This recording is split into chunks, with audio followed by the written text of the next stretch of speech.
All praises to Allah, the one that created the day and night, the one that made the night move rapidly. All praises to Allah, the one that created the mountain. Without mountains, we would have earthquakes and earth would be too hot to walk on. All praises to Allah, the one that created the moon. If the moon wasn't here, earth would fall into ice age, and the gravity of Mars would actually pull earth back from the sun. And all the signs has been shown to us, whether we deny and whether we accept the signs.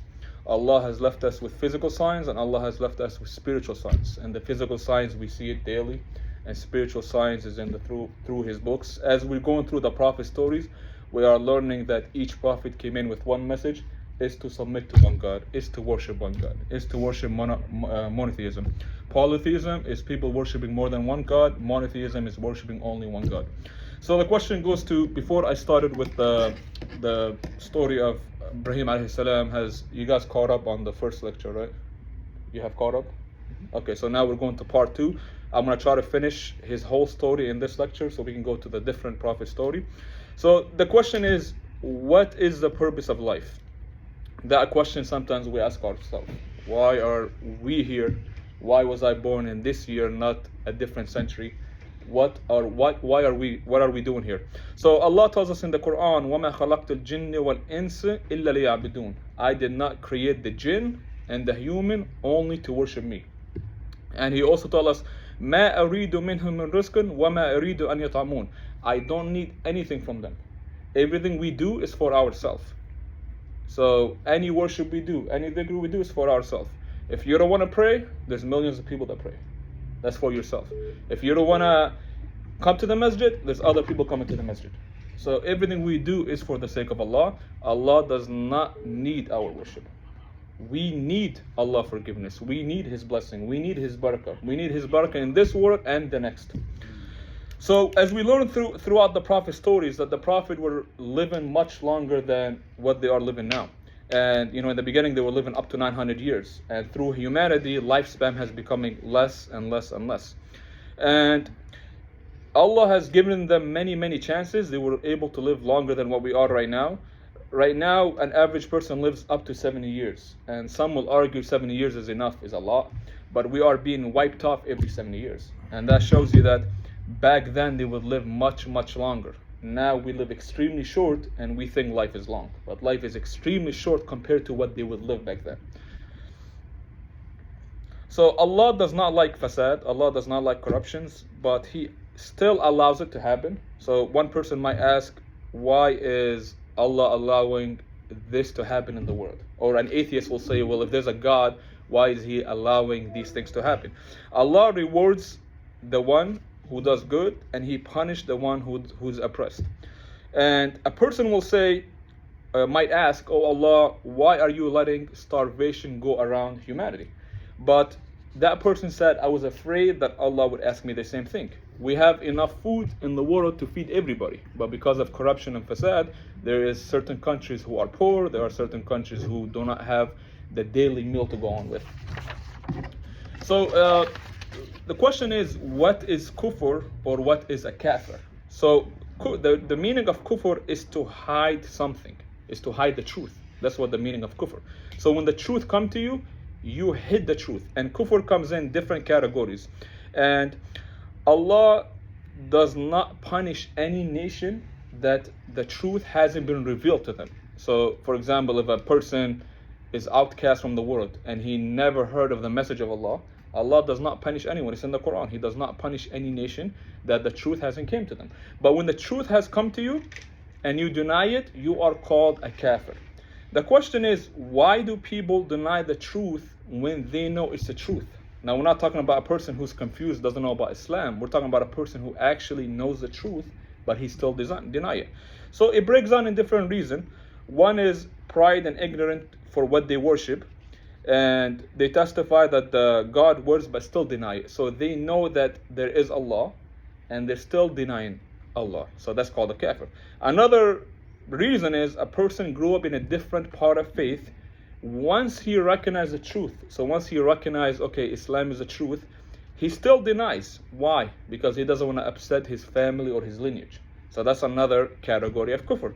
Another category of kufr is a person don't want to lose his status. He don't want to be called a Muslim because he don't want to lose his status. We seen this in we seen this in Heraclius. When the truth came to him, he recognized the truth. He said, okay, I believe in Islam because in our Hebrew of the Bible it says there's a prophet named Muhammad coming. I believe in Islam, but I have to deny because I will lose my title as an emperor. So he died as a kafir. Another reason a person can fall into kufr is to believe in God and he assume that God has abandoned the universe based on his desire of you. So we look at Einstein, who was famous. He said, of course I believe in God. I'm not atheist. The more I know about the universe, the more I know there is a God that's controlling the universe. But, here's the thing, but he believes in God, but he denies God because he believes that God abandoned the universe. So he still died as a disbelief, which is kufr. Another reason a person can fall into kufr is to believe in God, but deny you will be resurrected. We seen this in the seerah, where a person doesn't believe he'll be resurrected. And what does God tell them in the Quran? He tells them that if I create you the first time, wouldn't it be easier to create you the second time? So what does that mean? It means Allah speaking in their language. What it means is, if there was any hardship in creating you, it would be the first time, not the second time. There's no hardship on Allah. Allah, when He creates, He says, kun fayakun. So be and it is. There's no absolute hardship. It's completely effortless. Even if you use the word easy, it's not appropriate. You use the word effortless. When Allah creates something, it's completely effortless. So if a person says, it's easy to create the first time and it's harder to recreate me again, that's him denying that he will be resurrected, because he doesn't believe that after he becomes soil, he'll be resurrected again. And Allah tells him in the Quran, if there was any hardship, which is there's no hardship, if there was any hardship, it would be the first time, not the second time. Another reason why a person can fall into kufr, he's afraid of changes. So a person recognizes Islam, he knows the truth, but he's afraid to become Muslim because he's afraid it might be hard on him, or he's afraid that he has to pray, or he has to do this. And the Quran tells us, the Quran came down to make our life easier. So the closer we are to Allah, the more our life is easier. So the last topic I want to talk about is, what is shirk? We heard this word a lot. So shirk is you are believing in one God, which is Allah, and you are adding another partner next to Allah. Whether the partner is evenly equal or whether is less in power, is still called shirk. So for example, you believe in Allah, but you're calling out for the sun to help you. That's shirk, right? So shaitan invites human to do shirk. And human, they don't like the idea that we cannot imagine, the human, they don't like the idea that we cannot imagine God. They don't like that. The fact that we cannot imagine God, so they try to make an imagination of the creation to try to imagine God. The question is, so it's a scientist fact proven that human cannot imagine something and never seen. That's completely scientist fact proven. You could never imagine something you never experienced and you never seen. So throughout human history, you see people are doing shirk. They are adding partners to Allah because they're trying to use the creation into the image. So the question is, well, I'm going to give you an example, and to Allah belongs the best example. If I build a car, right? Do I become a car? No. Do I become a car? No. So why are we assuming that the creator is part of the creation? Why are we assuming that? The creator is completely distinct from the universe. Because we can't imagine the creator, we try, through a human history, we try to add God as part of the creation. And Allah, if Allah wants, everybody would be Muslim. He would guide everybody to Islam. Every human being will be a Muslim. But that's not the sunnah of Allah. The sunnah of Allah is to test and punish and reward. The one that wants to be punished, He will punish. And the one that wants to be rewarded, He will reward. So now we're getting into the Prophet story. We are going to finish off the topic of Ibrahim alayhi salam. These are the family prophet trees and orders if you want to pass it around. So the question is, how did Ibrahim alayhi salam look like? In Isra al-Mi'raj, Muhammad sallallahu alaihi wasallam explained to us that he looked very close to the Prophet Muhammad. And one of the Ibrahim alayhi salam talent was he was able to debate with anybody and win the debate. That was one of his talent. And as we talked about last halaqah, he was in Babylon. He left Babylon because his dad kicked him out. Now he migrated to Sham. Sham is where, Palestine, Jordan, and Syria is. He went to a place called Harnan. And when he went to that community, he realized that these people are even worse than the community before them. What were they doing in Harnan? They were worshipping stars. So Ibrahim a.s. began to call out, and he began to speak in their own language. So one day they had a day where they stay up all night just worshiping stars. It was just one day of the week. They stay up all night just worshiping stars. And he joined them, and he wanted to speak in their language to put common sense in them. And as the night came and the darkness fell, he said loudly, "This is my God." So he pointed out one of the stars. He said, "This is my God." So the people around him began to get happy. He's one of us. They began to get happy. Then when the star went away, he found the moon, and he said, "This is my God." And they asked him, "Well, didn't you say the star was my God?" He said, "Well, that star went away, and God cannot be weak. I don't like that." So again, he's speaking their language to put common sense in their head. So when the moon went away and the sun began to rise, now again, this community never worship sun. They worship stars. He said, "This one is bigger. This is my God." And when the sun began to set, he said, "That's not my God. My God does not set. So if I call my God at nighttime and the sun is not there and I have a problem at night, then who's going to help me with my problem? That's not God." So he's speaking in their own language. And for a moment, they began to, realize, okay, he has a point. We are worshiping stars that goes away. What if I have a problem in the daytime? How am I supposed to call out for the star? And when he realized, they are completely astray, he said, "Oh, my people, I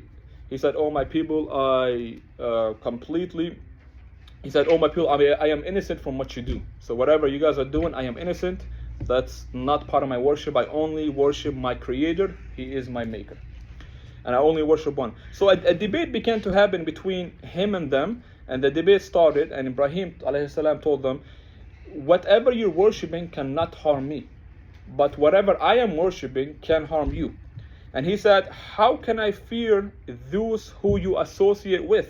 How can I fear the stars that you are associating with? I only fear the one Maker."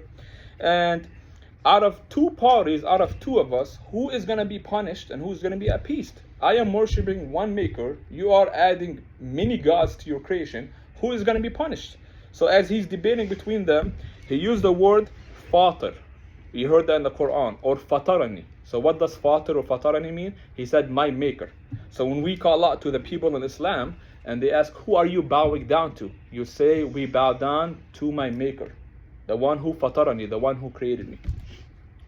And he knocked them out with debates because he was able to win any debate. He knocked them out, and they began to threaten him. Once they realized they can't debate back and forth, he began to threaten them. So he had to leave. And he instructed Lut, which is his nephew, we're going to get to his story after this, to go to a place called Sadum. And there was a drought in Sham, so he had to leave Sham. On his way to Egypt, Sarah, which is his wife, there was a tyrant king there.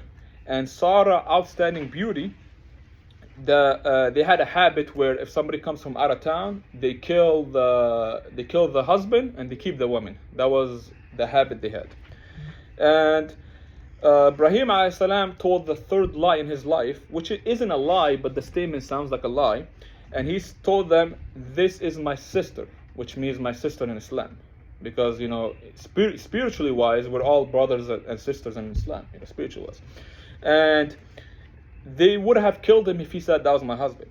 So he told Sarah, "Look, we have to be on the same page. They're going to question you, be on the same story. You're not telling a lie. We are brothers and sisters in Islam." And the king questioned them, "Who are you? Why are you here?" So Sarah told the king, "That's my brother." So they let Ibrahim go. They didn't kill him. And the king of Egypt, he got Sarah ready for bed because he's marrying her. And while he's getting her ready for bed, like he told his servant to get her ready for bed, she made a dua. She said, "Oh Allah, I worship you alone. I kept myself pure from my husband. Please protect me from this man." And Ibrahim informed her, make a lot of dua. Your Maker will save you. Don't worry, he will save you. And the first time he got close to her body, his body was paralyzed, and he couldn't move. And he could speak, but he can't move. And he told her, can you pray to your Lord so, he can cure me and I'm not going to touch you. She did that. Second time, he tried to get close to her. Same thing. Third time, same thing.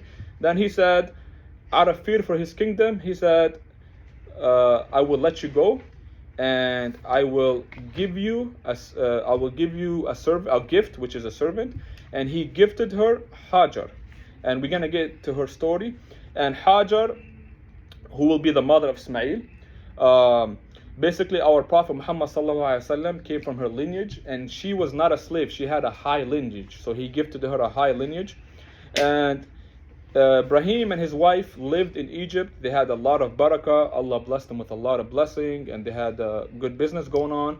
Then people around them began to get jealous. Ibrahim realized that jealousy, he needs to leave before they try to do something to him or harm him. So he returned back to Palestine. And as many years passed by, Allah gave Ibrahim a lot of blessing in his life. But he did not bless him with offspring. He did not have any kids. And Sarah, who felt for him how good man he was, and he made a dua. Ibrahim made a dua, oh Allah, give me offspring who will submit to you just like I have. And at the age of 86 years old, because back then they would live longer, so at the time of Ibrahim, people would live an average of 180 years at the time of Ibrahim alayhi salam. So Sarah, who felt how good man he was, she gifted him Hajar, and he freed her, and he married her.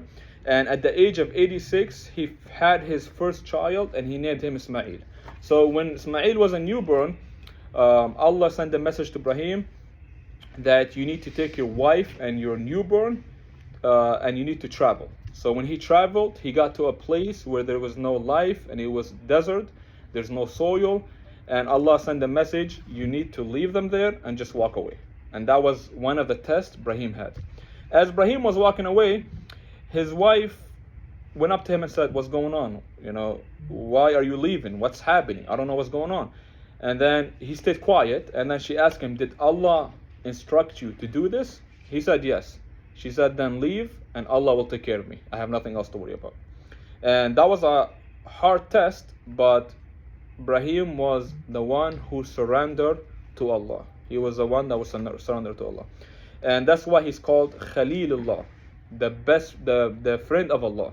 So that's why we use the word Khalil, because he was a friend of Allah. Now Ismail was a newborn, and his mom, they were running out of food. And Hajar said, I have to attempt to try to, look for food. So she would go up to a mountain and she would see no life. It's completely desert, no birds, no life, nothing. And then she went down to a mountain, and then she went to another mountain. She was looking for a caravan that passes by to ask him for food. And she sees nothing. And she's running up and down. She didn't want to miss any caravan. Then she made a dua to Allah, oh Allah, send us food. Then she heard a big sound. And the angel, with his wing, he curved the ground, and a big spring of water came out of nowhere. And as she sat down and tried to gather up the water, she's saying Zamzam. Zamzam means stop, stop. And that's why we use the word Zamzam to this day. We use the word Zamzam to this day, and it pours 1,000 gallons per hour, and for millions of people to drink it. And as water came out of nowhere in the middle of a desert, you began to see birds through the sky. So when you see bird, it means you see there's life in there. And there was a caravan that was passing by. It was a tribe of Jurhum. And as the caravan was passing by, they went up to her and they said, can we drink from this water? She said, yes, you're allowed to drink. If you want to stay, you can, but you do not own the water. And to this day, nobody owns Zamzam. So when you go to Mecca to drink Zamzam, you only pay for the can or the bottle. You don't pay for the water. The water's free because it's owned by our mother Hajar. And they could have easily killed her. This tribe that's traveling from Yemen to Mecca, they could have easily killed her, a woman with her child. But, they were gentle and they spoke Arabic. And as Ismail grew up, he began to learn Arabic. And they began to teach him. And then when Ibrahim came back, he was shocked to see the spring of water, and now we have tribe. And now Mecca began to have more and more population as more of the tribe of Jarham began to move. And Ibrahim would come and go, and then when his son began to grow up, in his teenage year, Ibrahim had a dream, and we're all familiar with this dream. He said, "Oh my son, I have been instructed to sacrifice you in my dream. What do you think I should do?" His son said, "If Allah has commanded you to do it, you will find me among the patient." So Shaitan came 3 times to Ibrahim to try to, basically 3 times to Ibrahim to try to stop him from the sacrifice. And that was one of the biggest tests, because at this age he didn't have any son, and Allah instructed him to sacrifice his only son.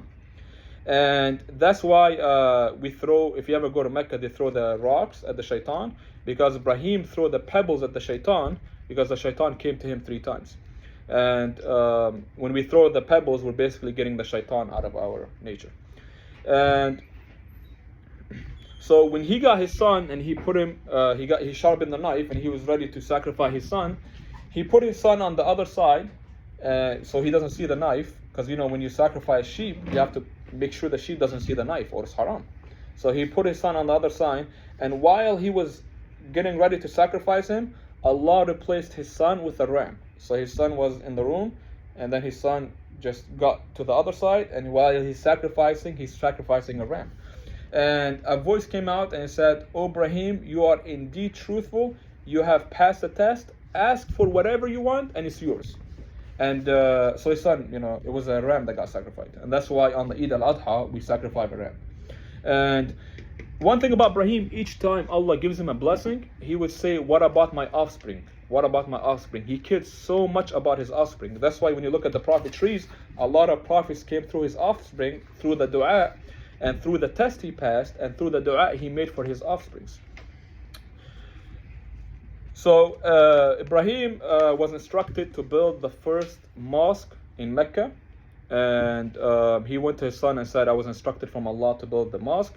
And they began to build the mosque, and then they realized that the mosque was too high to get to. So each time they put a rock, Allah made the rock higher. So that was one of the miracles. So they were able to make the rock higher than what they can reach. And once they're done building the Mecca, there was a corner that's left. So they were looking for a rock that's like in a corner they can put in the corner, the last rock. Then Ismail found a rock that's dark, and it was extremely beautiful. And he told his dad, "Look, I found a rock that's really, really beauty. I never seen this beauty." And Ibrahim told him that was Allah sent us a rock from Jannah. And to this day, you see the rock called the black stone. So when you go to Mecca, you see people looking at the black stone and trying to touch it. That's the rock that came down from Jannah to Ibrahim. And he made a dua, him and Ismail made a dua, "Oh Allah, make us both surrender to you, and make our progeny surrender to you, and send them a prophet that will teach him the ayat and the book." And which is the Prophet Muhammad sallallahu alaihi wasallam. He came down to the Mecca and taught him the book and that. And one of the rock Ibrahim stepped on, Allah made it soft with his footprint. You can see it to this day. So if you ever go to Mecca, you could actually see the rock, the footprint of his rock. Ismail grew up. His mother has passed away, and he got married. And Ibrahim alayhi salam, when he was old, he came to visit his son. And he realized his son wasn't in the house. And when he came in the house, his wife didn't know that's his dad. So Ibrahim asked him, "Where's Ismail?" He said, "He's out, working."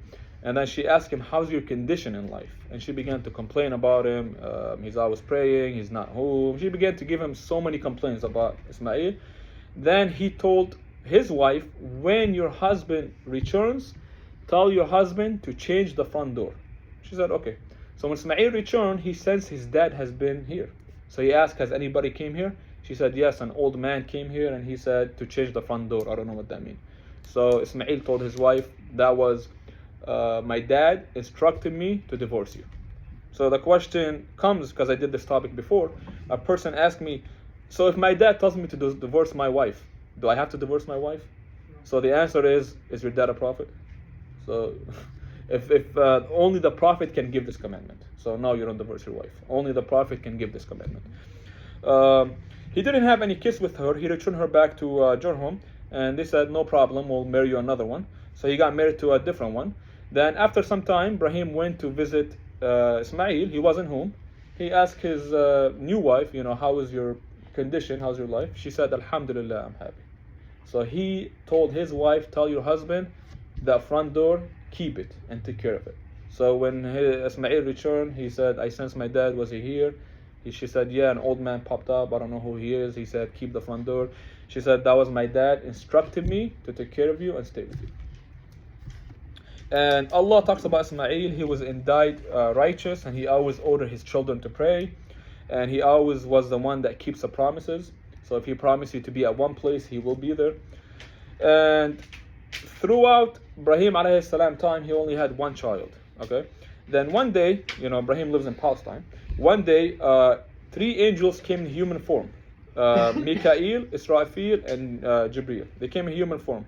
And Sarah, which is his wife, now is extremely old, and she had white hair. And they were passing by, and Ibrahim said salam to them. They said salam. And he told them, because when somebody comes from out of town, we're supposed to, feed him, we're supposed to take care of the guest. He asked his wife, do we have any food? She said, we have a little bit of meat. He said, that's not enough. Let me slaughter a small calf. He slaughtered the calf. He got the food ready. He sat with them. And as Ibrahim is eating, he's realizing they're not eating. So he's thinking they're shy. So he's trying to push the food to them, eat. And they're not eating. So Ibrahim began to have some fear, like, what's going on? This is not normal. When a human sit with you, he's supposed to eat. And they're just deeply staring at him. And he began to have fear. Then they said, do not fear, we are angels. Angels cannot eat. So we are angels, do not fear. We have been sent to destroy the people of Lut, which we will talk about the next series. And his wife laughed. She laughed and she said, finally Allah has said to destroy them. Ibrahim, he wanted to reason with them, come on, do not destroy them, maybe they need more time. Because Ibrahim, he was that person who cared so much about people. Even if they were the worst of the worst, he cared so much about them. They said, it's a degree from Allah. Then they looked at his wife Sarah, who is really old now, and they told his wife, you're going to have a child.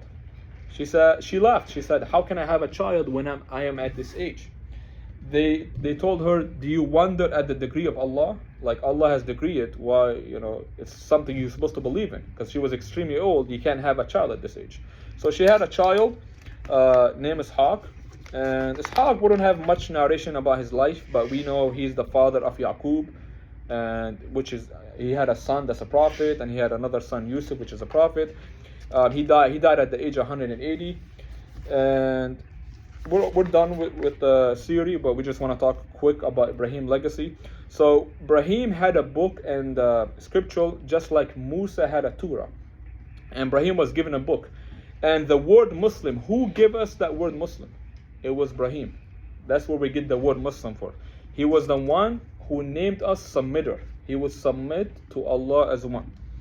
And there was a debate going on between in Mecca with the Yahud, the Jewish, and the Christianity. And the debate was who Ibrahim is closer to Yahud, Christianity, or Islam. And Allah tells us Ibrahim is closer to the one who submit to the one creator, which is us, that we submit to Allah.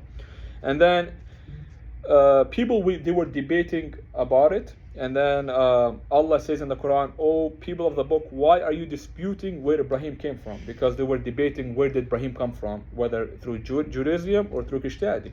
And Allah tells them that the Torah and the Injil, which is the Judaism, Jewish, and the Christians, has not been revealed.